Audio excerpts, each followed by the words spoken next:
দর্শক, আজকেও আমন্ত্রণ জানাচ্ছি আমাদের নিয়মিত আয়োজন বীজ সংলাপে। আপনাদের সাথে রয়েছি আমি সুলতান আহমেদ। আজকে আমরা কথা বলবো দেশের পুঁজিবাজারের বর্তমান পরিস্থিতি নিয়ে। বিশেষ করে দর্শক, আপনারা জানেন যে পুঁজিবাজার কিন্তু একটি দেশের অর্থনীতির মূল চালিকা শক্তি হিসেবে ধরা হয়। তবে বাংলাদেশের প্রেক্ষাপটে এই পুঁজিবাজার হয়ে গেছে একটি নিরাশার নাম। বিশেষ করে গত কয়েক মাস ধরে টানা পতন দেখেছি আমরা এই পুঁজিবাজারে। করোনা আসার আগে থেকে এই পুঁজিবাজার অস্থির ছিল, পুঁজিবাজার নেতিবাচক ছিল। করোনা আসার পরে সেটি একেবারে দেয়ালে পিঠ থেকে গেছে বিনিয়োগকারীদের। তবে গত কয়েকটা দিন ধরে আসলে পুঁজিবাজার কিছুটা হলেও করোনা প্রাদুর্ভাব কিছুটা কমার পরে আমরা দেখেছি বিনিয়োগকারীদের আস্থা বেড়েছে এই পুঁজিবাজারের প্রতি। সম্প্রতি গত কয়েকদিন এবং আজকের দিনটিও আমি যদি প্রথম 2 ঘন্টার হিসেব বলি, প্রথম 2 ঘন্টায় প্রায় 20 পয়েন্ট বেড়েছে প্রধান পুঁজিবাজার ঢাকা স্টক এক্সচেঞ্জের সূচক, অবস্থান করছে 4054 পয়েন্টে। এর বাইরে যদি আমি বলি, এই কয়দিনে আপনারা দর্শক জানেন যে লেনদেন নেমে এসেছিল 50-60 কোটির ঘরে। তবে আজকে প্রথম 2 ঘন্টায় প্রায় 220 কোটি টাকার মতো লেনদেন হয়েছে ঢাকার বাজারে। তবে আমরা এই বিষয়ে কথা বলতে আমাদের সাথে দুজন বিশেষজ্ঞ অতিথি আমাদের সাথে যুক্ত হয়েছেন। আমাদের সাথে রয়েছেন ঢাকা স্টক এক্সচেঞ্জের সাবেক সিনিয়র সহসভাপতি জনাব আহমেদ রশিদ লালী। নিশ্চয়ই শুনতে পাচ্ছেন জনাব লালী আপনি আমাকে। পাশাপাশি আমাদের সাথে আরেকজন রয়েছেন পুঁজিবাজার বিশ্লেষক, তিনি নাম মোহাম্মদ মহসিন। আমরা এই দুজনের কাছে যাব, তবে যাবার আগে হাতে থাকা একটি রিপোর্ট দেখে আসব। বাস্তবায়নাধীন সরকারি অর্থনৈতিক অঞ্চলে বিনিয়োগ করে বিপাকে ব্যবসায়ীরা। জমির দামের উপর নতুন করে 15% ভ্যাট যুক্ত করায় হতাশ তারা। একদিকে করোনা দুর্যোগ, অন্যদিকে ঘন ঘন নীতি পরিবর্তনে বিনিয়োগে উৎসাহ হারাচ্ছেন বিনিয়োগকারীরা। এছাড়া কাঙ্ক্ষিত ব্যাংক ঋণ না পাওয়ায় সময়মতো প্রকল্প বাস্তবায়ন নিয়েও তৈরি হয়েছে অনিশ্চয়তা। দেখব রিপোর্টটি। স্বপ্ন 100টি অর্থনৈতিক অঞ্চল বাস্তবায়নের, যেখানে কর্মসংস্থান তৈরির লক্ষ্যমাত্রা 1 কোটি মানুষের। সরকারের আশা, এর ফলে একদিকে বাড়বে বিনিয়োগ, কেটে যাবে কর্মসংস্থানের দুশ্চিন্তা।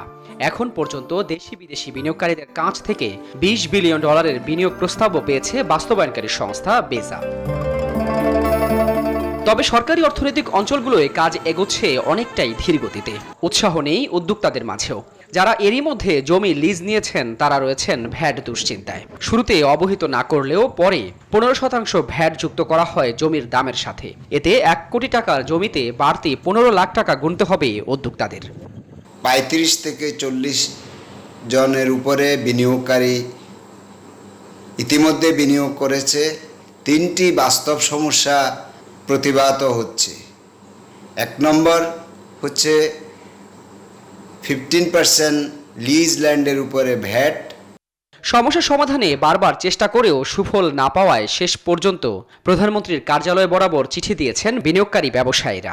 সমস্যা সমাধানে প্রধানমন্ত্রীর হস্তক্ষেপ চেয়েছেন তারা।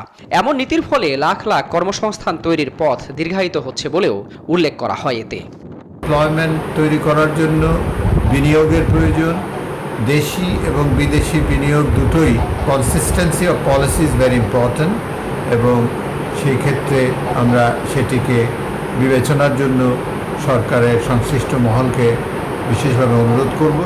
বাংলাদেশ অর্থনৈতিক অঞ্চল কর্তৃপক্ষ বেজার নির্বাহী চেয়ারম্যানও ভ্যাট প্রত্যাহারের পক্ষে।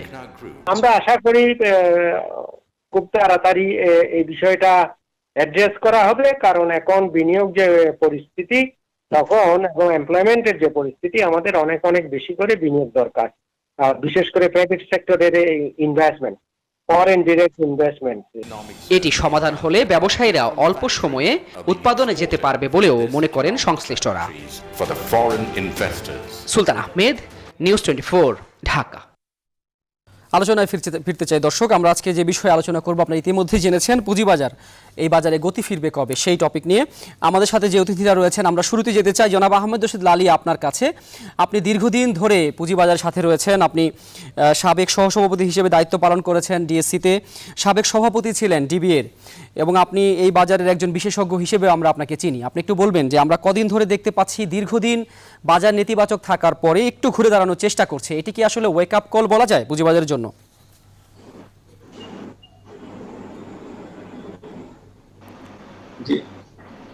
জনাব লালী, শুনতে পাচ্ছেন কি আপনি আমাকে? জি, শুনতে পাচ্ছি, একটু ডিস্টারবেন্স হচ্ছে, বাট শোনা গেছে। পুঁজিবাজারে আপনি যে কথাটা বললেন যে ঘুরে দাঁড়াবার চেষ্টা করছে, সেই জিনিসটা আমরা এই মুহূর্তে সেই অর্থে বলতে পারবো না। তার কারণটা এখানে কয়েকটা জিনিস কাজ করছে। যেমন আপনি জানেন যে ইন্স্যুরেন্স কোম্পানিগুলোর কিছু শেয়ার কিনতে হবে 2% 45 ডেজ নোটিশ দিয়েছে বিএসইসি। সো সেখানে কিছু বাই আছে, প্লাস দুই একটা ফার্মাসিউটিক্যালে কিছু দেখা যাচ্ছে ভালো। সো আমার মনে হয় যে কয়েকদিন আমাদের অপেক্ষা করতে হবে যে ঘুরে দাঁড়াচ্ছে কিনা সঠিকভাবে, সেটা আমরা বোঝা যাবে। কারণ ইতিমধ্যে আপনারা জানেন যে ফ্লোর প্রাইসেরও একটা বিষয় আছে, যেটা খুব বেশি আমরা দেখছি এবং অন্যান্য কিছু আমরা প্রচুর পরিমাণে দেখছি যে ব্লক ট্রেড হচ্ছে। সো সেখানে একটা ভলিউম আমরা পাচ্ছি ব্লক ট্রেডে, কিন্তু সেটা তো পাবলিক মার্কেটে হচ্ছে না। সো আমার মনে হয় এই জিনিসটা বোঝার জন্য আমাদেরকে আরো কয়েকদিন অপেক্ষা করতে হবে, তারপর বোঝা যাবে যে কোন দিকে গতি প্রকৃতি যাচ্ছে। আপনাকে ধন্যবাদ। আপনি বলছিলেন ফ্লোর প্রাইজের কথা, বিনিয়োগকারীদের সুরক্ষা দেওয়ার জন্য যেটি করতে অনেকটা বাধ্য হয়েছিলেন সিকিউরিটি এক্সচেঞ্জ কমিশন, সেই ফ্লোর প্রাইজের ফলে কিন্তু বিনিয়োগকারীরা অনেকেই আসলে যেমনটি বলেছেন তারা আসলে এটিকে একটি ঢাল হিসেবে পেয়েছেন। তো সব মিলিয়ে এই ফ্লোর প্রাইজের জন্য আপনি বলছেন কি লেনদেন কমে গিয়েছে, এর ইতিবাচক দিক কি নেতিবাচক দিক কি? না দেখেন, এটা বিশেষ এক সময় একটা বিশেষ সিদ্ধান্ত, এক্সট্রাঅর্ডিনারি সিদ্ধান্ত নিতে হয়েছে। সো কাজে এটা ভালো, তখনকার জন্য এটা ভালো ছিল। এখন বাজার যেহেতু টোটালি ওপেন হয়ে গেছে এবং মোটামুটি পার্টিসিপেন্টরা আছে, কাজে আমার মনে হয় যে একটা সুরক্ষা দেওয়ার জন্য ছিল মিউচুয়াল ফান্ড এবং অ্যাসেট ম্যানেজমেন্ট এবং অন্যান্য কোম্পানিকে সুরক্ষা দেওয়ার জন্য, স্মল ইনভেস্টরদেরকে বিশেষ করে সুরক্ষা দেওয়ার জন্য সেটা ছিল। কিন্তু এটা আস্তে আস্তে আমার মনে হয় বিষয়গুলো, ফ্লোর প্রাইসের বিষয়টা এসইসি কে এখন চিন্তা করতে হবে কিভাবে এটা লিফট করবে। এটা একবারে লিফট করাটা হয়তো যুক্তিসঙ্গত হবে না, কারণ বাজারের রিয়াকশন কি হয় সেটা দেখা দরকার। তবে আমার মনে হয় যে যদি একটু রিল্যাক্স করা যায় বিষয়টা, তাহলে পরে হয়তো একটু আমরা বেটার একটা পজিশনে গিয়ে এটা তুলতে পারবো। অবশ্যই সেটি করতে পারবো বলে আমরা বিশ্বাস করি। আমাদের সাথে একজন পুঁজিবাজার বিশ্লেষক রয়েছেন, তার কাছে আমরা একটু আসতে চাই। জনাব মোহাম্মদ মহসিন, আপনি নিশ্চয়ই শুনতে পাচ্ছেন আপনি আমাকে। আপনি কয়দিন ধরে আমরা দেখতে পাচ্ছি পুঁজিবাজারে নানা ঘটনা নিয়ে আলোচিত, বিশেষ করে ক্রেস্ট সিকিউরিটিজ নামে একটি প্রতিষ্ঠান লাপাত্তা হয়ে গিয়েছিল মালিক, প্রতিষ্ঠানটি বন্ধ করে। এরপর আবার দেখতে পেলাম আমরা তাকে গ্রেপ্তার করা হয়েছে, তার বিচার আসলে প্রক্রিয়া চলছে। আপনি কি মনে করেন এই ধরনের ঘটনাগুলোতে আসলে বিনিয়োগকারীদের মধ্যে কি হতাশা তৈরি করে? ধন্যবাদ। দেখেন যে আইন এবং আইন সংক্রান্ত যে বিষয়, যদি আমার এক্সপার্টাইজ এরিয়া ওইটা না, কিন্তু খুবই সাধারণ একটা দিক থেকে আমি যে ব্যাপারটা বুঝি সেটা হচ্ছে আমাদের পুঁজিবাজার এমনি আসলে একটা নাজুক অবস্থায় আছে। তার ভিতরে এই ধরনের ঘটনাগুলি বিভিন্ন মহলেই নেতিবাচক একটা সিগন্যাল নিয়ে যায়, এতে কোনো সন্দেহ নেই। কিন্তু আইন প্রয়োগকারী সংস্থা অতি দ্রুত যে সমস্ত পদক্ষেপ নিয়েছে সেটা অবশ্যই সাধুবাদ যোগ্য। কিন্তু সাথে আমি আরো কিছু রিপোর্ট করেছি যে আরো একাধিক ছোট ছোট ব্রোকারেজ হাউস আছে যাদের ভিতরেও এই ধরনের কাজকর্ম হচ্ছে বলে অভিযোগ আছে। এবং কি ধরনের কাজকর্ম হচ্ছে, কি ধরনের? পত্রিকাতে করেছি নিউজ। ফলে ঠিক এই জিনিসগুলি কিভাবে একটা পুঁজিবাজারে মানে করতে পারে, এটা ঠিক। বিশেষ করে যদি আমরা ভাবি যে আমরা একটা আধুনিক পুঁজিবাজারের দিকে যাচ্ছি, সেরকম ক্ষেত্রে এটা ঠিক বোধগম্য একটা বিষয় না। কারণ হচ্ছে অনেকগুলি অথরিটি এর সাথে জড়িত, তো সবাইকে উপেক্ষা করে এই ধরনের ব্যাপারগুলি ঘটার মানেই হচ্ছে যে সামহাও আমাদের ভিতরকার যে কোঅর্ডিনেশন সিস্টেম, যেটা এখন আসলে ইলেকট্রনিক কোঅর্ডিনেশন সিস্টেম থাকা উচিত, সেটা সম্পূর্ণ রকম ভাবেই নাই। কিন্তু যেটা ম্যানুয়াল থাকা উচিত সেটারও মানে আসলে চেক ব্যালেন্সের যে দিকগুলি, সেগুলিকে রীতিমতো উপেক্ষা করা হয়েছে বা হচ্ছে। তার জন্য এই ব্যাপারগুলি ঘটছে। এখানে বিএসসি, সিএসসি সহ অন্য সংশ্লিষ্ট যারা আছে, বিএসসিসি এবং কি বলে এটাকে সিডিপিএল, সবারই সংশ্লিষ্টতা এবং সবারই তদারকি ব্যবস্থা অত্যন্ত জোরদার হওয়া উচিত বিনিয়োগকারীদের স্বার্থের ব্যাপারটা সুরক্ষা করার জন্য। অবশ্যই আপনাকে ধন্যবাদ আপনি মূল্যবান মতামত দেওয়ার জন্য। আমরা একটু এই প্রসঙ্গে জনাব লালী আপনার কাছে আসতে চাই। আপনি নিজেও আসলে ডিবি এর সভাপতি ছিলেন, আপনাদের একটি অ্যাসোসিয়েশন রয়েছে সমস্ত ব্রোকারদের নিয়ে। তো সে এত কিছু থাকার পরেও আসলে কি করে এরকম ঘটনা ঘটে? সরি, আমি বুঝতে পারি না, আওয়াজটা খুব ডিস্টর্টেড আসছে। জনাব লালী, আমি যেটি জানতে চাচ্ছি যে আপনি নিশ্চয়ই শুনতে পাচ্ছিলেন, আমাদের আরেকজন অতিথি তিনি বলছিলেন ক্রেস্টের ঘটনাটি কোনোভাবেই আসলে এটি একেবারেই কারো কাম্য নয়। তা আপনারা একটি সমিতিও করেছেন ডিবিএ, আপনি সেটির সভাপতি হিসেবেও ছিলেন, যেখানে প্রতিটি ব্রোকারদেরকে আসলে এর সদস্য আপনারা করে নেন। সেই ক্ষেত্রে এত কিছু থাকার পরেও ডিএসসি রয়েছে, আপনারা আসলে এরকম ঘটনাগুলো কিভাবে ঘটে? এরকম ইতিহাসে নজিরবিহীন ঘটনা যে ব্রোকারেজ হাউস বন্ধ করে দিয়ে মালিক লাপাত্তা টাকা নিয়ে, এটিকে আপনি কিভাবে দেখেন? এটি বন্ধ করতে পরবর্তীতে আর কখনোই যেন এরকম ঘটনা না ঘটে তার জন্য আপনারা কি ব্যবস্থা নিতে চান বা নেবেন? ওকে, আওয়াজটা খুব ডিস্টর্টেড আসছে, বাট কিছুটা আমি বুঝতে পেরেছি।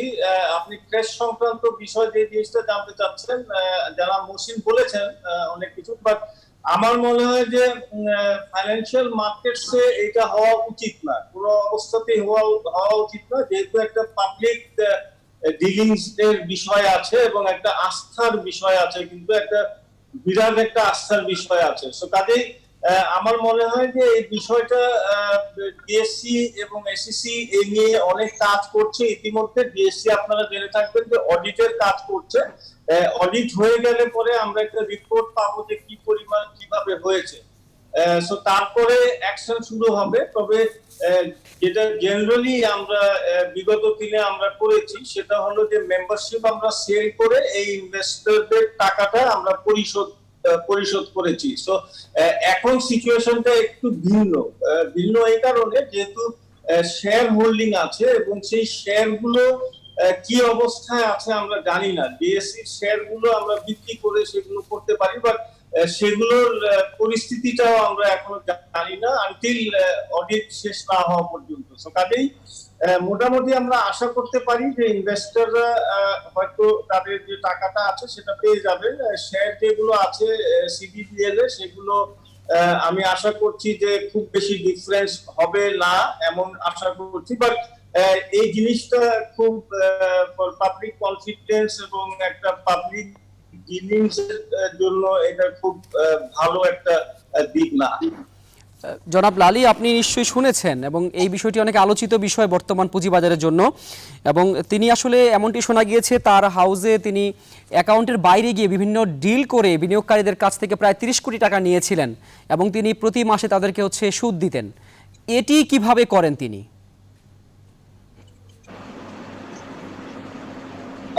এইটা মোটেই ঠিক হয় নাই, করাটা অবশ্যই ঠিক হয় নাই। কিন্তু এই বিষয় হয় কি, মার্কেটে অনেক রকম লোক ঘুরতে থাকে। আনফরচুনেটলি ওদের খপ্পরে যারা পড়ে যান তারা কিন্তু বিপদগ্রস্ত হয়ে যান, রেল ট্র্যাক থেকে নেমে যান। বিষয়টা হচ্ছে যে অনেকে বাজারে ঘুরছে যে আমি 50 কোটি টাকা আপনাকে লাভ করিয়ে দিব, আমি এত কোটি টাকা আমাদের দিতে, মানে যা লাভ করাবো তার এত পার্সেন্ট দিতে হবে, ইত্যাদি ইত্যাদি। সো এইসব প্ররোচনায় কিন্তু অনেকে পড়ে যান। আমার মনে হয় যে শহীদুল্লাহ সাহেবও এই প্ররোচনা হয়তো পড়েছেন, বাট আই ডোন্ট নো, এখন অডিট রিপোর্ট আসা পর্যন্ত আমি ঠিক বলতে পারছি না যে কোন পজিশনে হাউসটা আছে। তবে এটা ঠিক যে ইনভেস্টররা হয়তো তাদের পাওনা দাওনা পেয়ে যাবে। তার মানে এখনো টুকটাক কিছু অনিয়ম হচ্ছে, সেগুলো নিশ্চয়ই সুশাসন তৈরি হবে। বিএসইসি নতুন কমিশনাররাও এসেছেন, চেয়ারম্যান মহোদয় এসেছেন, তারা কাজ করছে এই বিষয়টি নিয়ে। দর্শক, আমরা এই বিষয়ে আরও কথা বলবো, দুজন অতিথি রয়েছেন আমাদের সাথে, তবে ছোট্ট একটি বিরতির পর আপনারা আমাদের সাথেই থাকুন।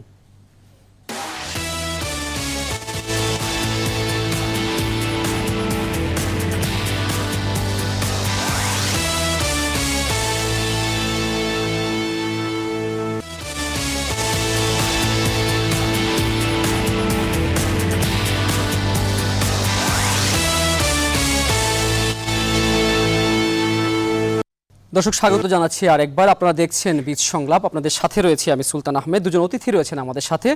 আজকে আমরা কথা বলছি পুঁজিবাজার গতি ফিরবে কবে এই বিষয়ে। জনাব আহমেদ রশিদ লালী, আপনার কাছে আমি এখন আসতে চাই। আপনি একটু বলবেন যে আমরা দেখতে পাচ্ছি যে একটি ফ্লোর প্রাইস বেঁধে দেওয়া হয়েছিল কমিশনের পক্ষ থেকে যখন বাজারটি নেতিবাচক হয়েছিল। আপনি অবশ্য কিছুক্ষণ আগে বলতেছিলেন যে এটি সময়ের দাবি হয়েছে, আসলে এটি আস্তে আস্তে উঠিয়ে দেওয়ার। এখন তো আপনি যেটি বললেন যে বাজারে বিনিয়োগকারীরা কিছুটা সরব হচ্ছে, আপনি মনে করেন কি যে আসলে বিনিয়োগকারীদের বাজারমুখী করতে আর কি ধরনের পদক্ষেপ নেওয়া উচিত?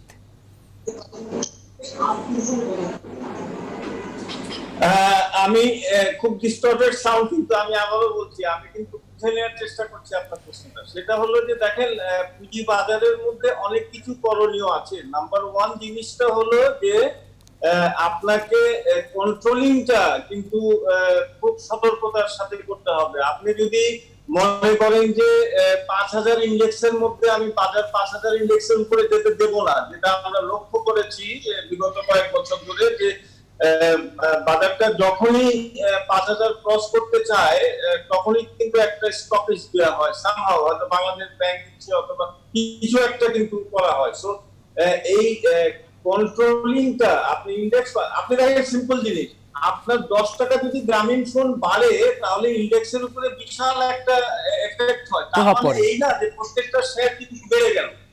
সো কাজেই আমাদেরকে কন্ট্রোলিং এবং ইন্টারফারেন্সটা খুব একটু এখানে একটু নজর দিতে হবে যে কতখানি আমি ইন্টারফেয়ার করব, কতখানি আমি কন্ট্রোল করব।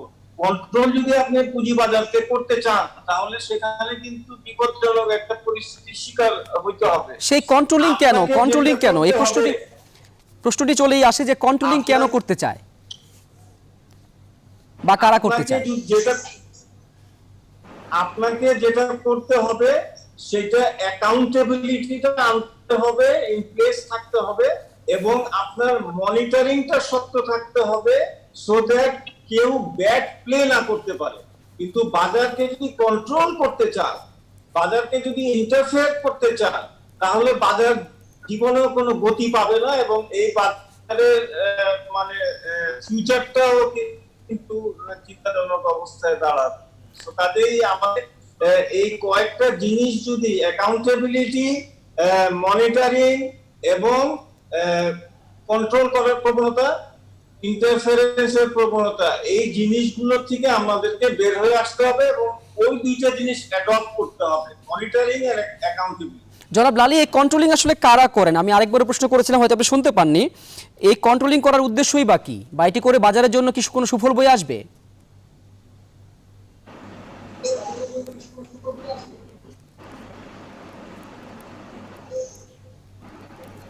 আপনি কি শুনতে পাচ্ছেন আমাকে, জনাব আহমেদ রশিদ লালী? একটু প্রশ্নটা আবার রিপিট করব। এই কন্ট্রোলিংটা আসলে কারা করে থাকেন এবং এই কন্ট্রোলিং করার ফলে ইতিবাচক কোনো ফল বয়ে আনবে কিনা, বা এটি কেনই করা হয়?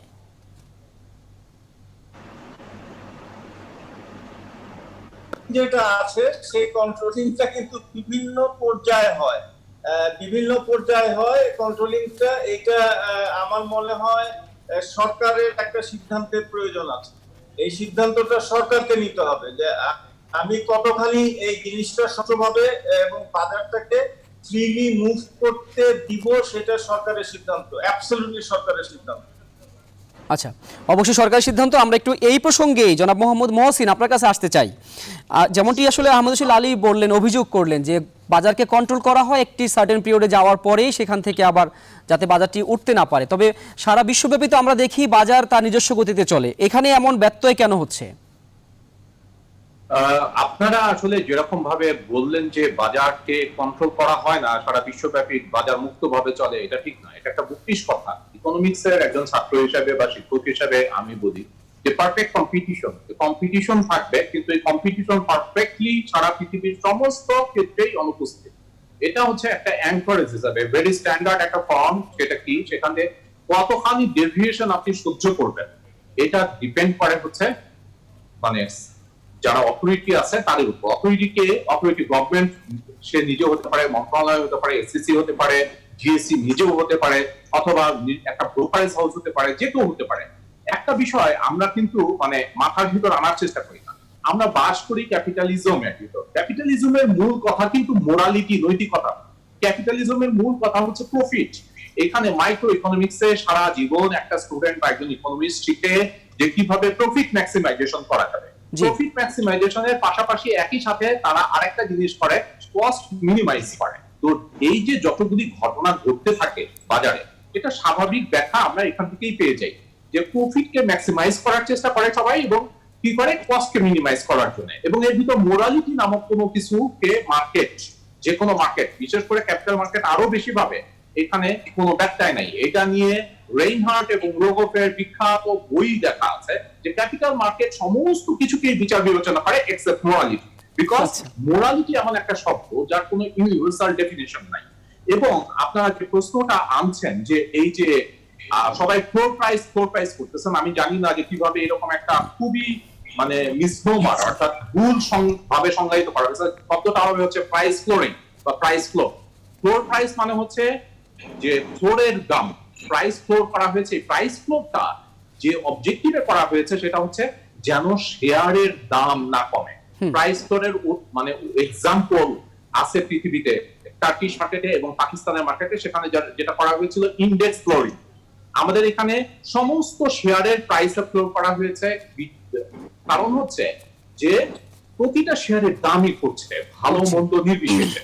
এখন এই যে একটা প্যানিক, এই যে একটা দুর্বিষহ অবস্থা, এখান থেকে বাঁচানোর জন্য এটা করা হয়েছে। এটা একটা গুড অবজেক্টিভ ছিল, কিন্তু এর একই সাথে ইকোনমিক কনসিকুয়েন্স কিন্তু ভয়াবহ। সেটা হচ্ছে মার্কেট একেবারে ড্রাই হয়ে যাওয়া। আমরা সেটা দেখেছি যে এখানে টার্নওভার একেবারেই কমে গেছে। এটা সিম্পল ইকোনমিক্স এর ভিতর দিয়ে ঘটে, যে কারণ হচ্ছে আপনি এক্সেস সাপ্লাইকে স্বীকার করে নিচ্ছেন যে বাজারে অত্যাধিক সাপ্লাই আছে এবং ডিমান্ড হচ্ছে খুবই কম। বাট সেখান থেকে আমরা শিক্ষা নিয়ে পরবর্তী পলিসি মেকিং এ যখন যাচ্ছি তখন আবার করছি আমরা এইরকম। জি জনাব মহসিন, আমরা এই বিষয়ে আরো শুনতে চাই আপনার কাছ থেকে, তবে আমাদের আরেকটি ছোট্ট বিরতি নেওয়ার সময় হয়েছে। দর্শক থাকুন আমাদের সাথে, আমরা আসছি ছোট্ট একটি বিরতি শেষ করে।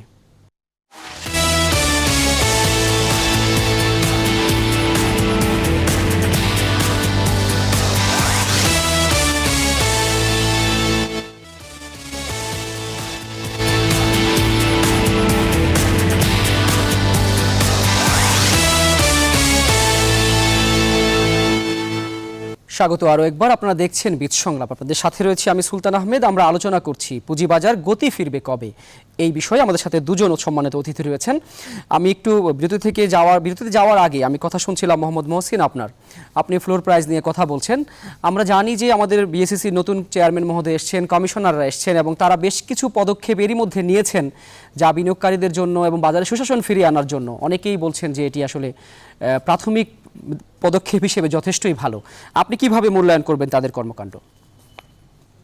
দেখেন, ওনারা যেটা করেছেন সেই কাজটা হচ্ছে আগের প্রশাসন যারা ছিলেন তারা যেটা করতে ব্যর্থ হয়েছেন সেই জায়গাটায় হাল ধরেছেন।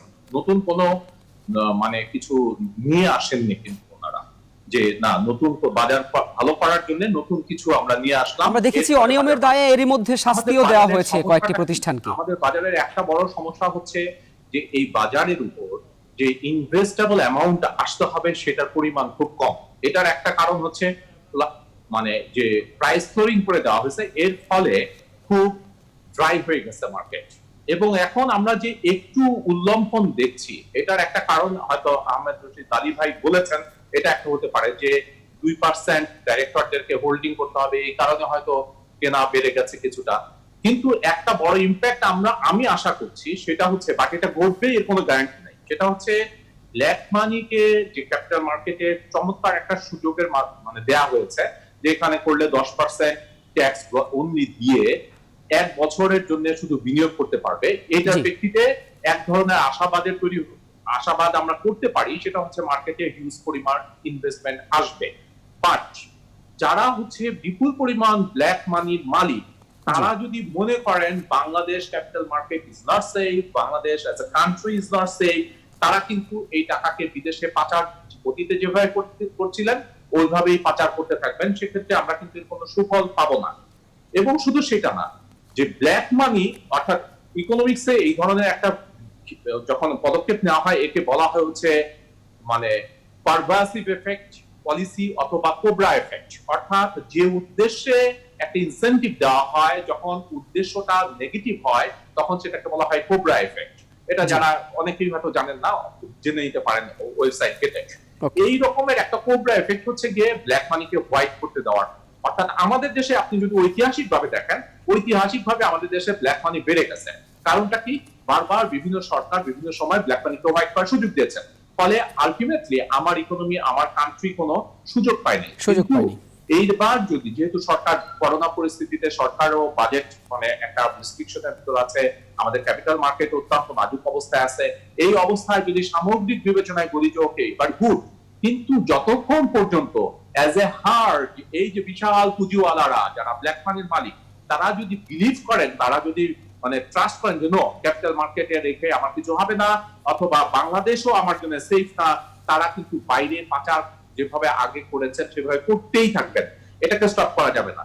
তাহলে ক্যাপিটাল মার্কেটকে ভালো যদি করতে হয়, ব্ল্যাক মানি আসবে এই ভরসায় যদি আমরা করতে থাকি তাহলে হবে না। যে জায়গাটা করতে হবে যে আমাদের ডাইনামিক অ্যাপ্রোচে যেতে হবে। আমাদের মার্কেটের একটা বড় সমস্যা হচ্ছে অত্যন্ত বেশি ওভার সাপ্লাইড, সেই শেয়ারের মানের ব্যাপার আমি আনছি না, কোয়ান্টিটিতে অত্যন্ত over supplied according to this Times demand. Number one, liquidity বাড়ানোর যে চেষ্টা, সেই চেষ্টা করতে হয় হচ্ছে through central bank, not through ICB. আমেরিকাতে দেখেন ন্যাসডাক ইন্ডেক্স বা আমেরিকার সমস্ত ইন্ডেক্স এই করোনা ক্রাইসিসেও তাদের জীবনের পিকে অবস্থান করছে। Because of what? তাদের সেন্ট্রাল ব্যাংক আগে শুধু বন্ড কিনতো, এখন শেয়ারও কিনেন, শেয়ারও কিনছেন। আমরা একটু এখানে একটু আসতে চাই জনাব আহমেদ রশিদ লালী, আপনার কাছে আমরা সময় একেবারেই সংকীর্ণ, আপনি একটু বলবেন যে আমরা দেখতে পাচ্ছি পুঁজিবাজার আবার আগের মতো 4 ঘন্টা লেনদেনে ফিরে গেছে গতকাল থেকেই। আপনি একদম অল্প করে বলবেন যে আমরা দেখতে পাচ্ছি ডলারের দামও কিন্তু বাড়তেছে, অর্থাৎ এর ফলে কিন্তু আপনারা বারবার বলেন যে বিদেশি বিনিয়োগ বাড়ার সম্ভাবনা রয়েছে, সেটি আপনি দেখছেন কিনা, আর ছোট্ট করে বিনিয়োগকারীদের জন্য কি পরামর্শ দেবেন? প্রথমে বলছি যে ডলার, আমাদের দেশের যে ডলারের প্রাইস, এটা আসলে ওভার ভ্যালু আছে। আমি জনাব আহমেদ রশিদ লালী আপনাকে প্রশ্ন করেছিলাম। কিছু বলছেন না, সরি, কোশ্চেনটা কাকে আমি ঠিক বুঝি নাই। আমি আহমেদ রশিদ লালী আপনার কাছে জানতে চেয়েছি। আচ্ছা সরি, আপনাদের কথা ফাটা দেখে বুঝি না। আচ্ছা, না আমি যে জিনিসটা বলি যে ডেফিনেটলি ডলারের রেট যদি ওঠানামা করে তাহলে ফ্লাকচুয়েশনের জন্য কিন্তু বিদেশি বিনিয়োগকারীরা একটু ওয়েট করে যে এটা স্থিরতা না আসা পর্যন্ত। That is number one. So যদি ডলার ডেপ্রিসিয়েট হয় কিংবা টাকা ডেপ্রিসিয়েট হয় কিংবা একটু ফ্লাকচুয়েশন হয় ডলারের রেটে, they will wait for such time.